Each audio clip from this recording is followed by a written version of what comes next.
AudioOMG presents Where Bad Boys Are Ruined, Book 3 of the Good Girls series, by Renee. Read for you by June Hadley and Jack Dupont. Chapter 1. The Bad Boy Next Door. Charlie. What do you think? I blinked as I turned in a slow circle before looking up at her. The walls were a crisp white, and the floor looked like they hadn't been swept in a couple years. But there was no way this place was within my budget. Sure, I would have to do a lot of work to get it where I needed it, but it was by far the nicest place I had looked at in the 2 years I had been looking, and I had seen a lot of places. The good, the bad, and more often than not, the ugly. Mrs. James, I looked down at the listing that I had just printed off my computer this morning. I think there must be some sort of miscommunication. Dear God, please do not call me Mrs. James. I'm Livy. She pointed at her chest, and for the first time since I had walked in, I took in the woman in front of me instead of the square footage. She was young, probably the same age as me, and she was gorgeous. Seriously gorgeous. Okay, Livy. I took a deep breath.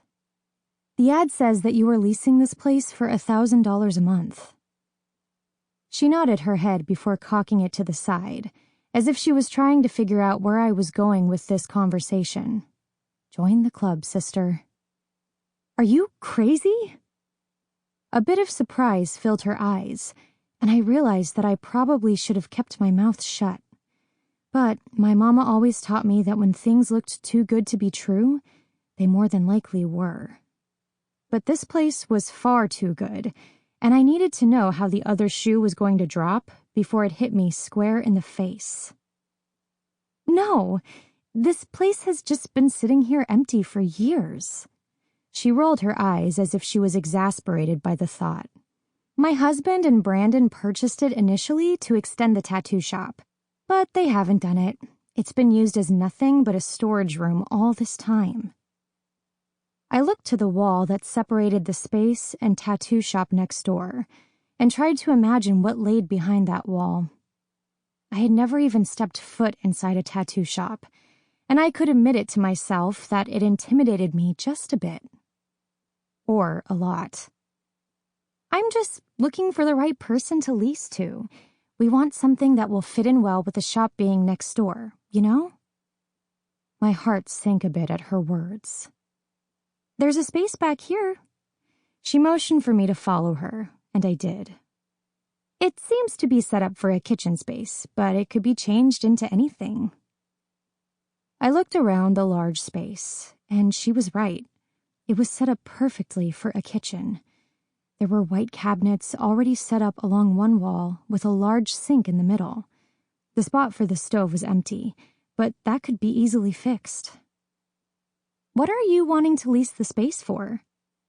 She ran her hand over the countertop before leaning back against it.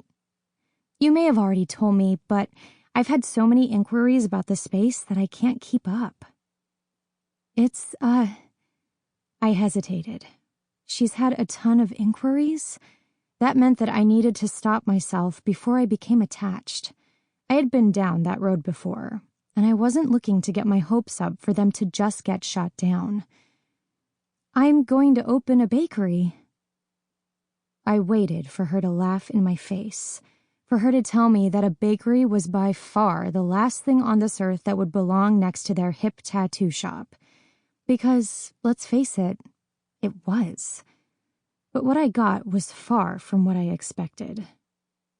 She just stared at me, awkwardly. I tucked my hair behind my ears and contemplated whether or not I could beat her to the door if she turned out to be a serial killer. You mean to tell me that you want to open a bakery here? She pointed down at the floor. I looked around at the white walls to avoid her gaze. Yes? I don't know why I said it like a question, but I suddenly felt like an idiot for even coming here. I should have thought Sample complete. Ready to continue?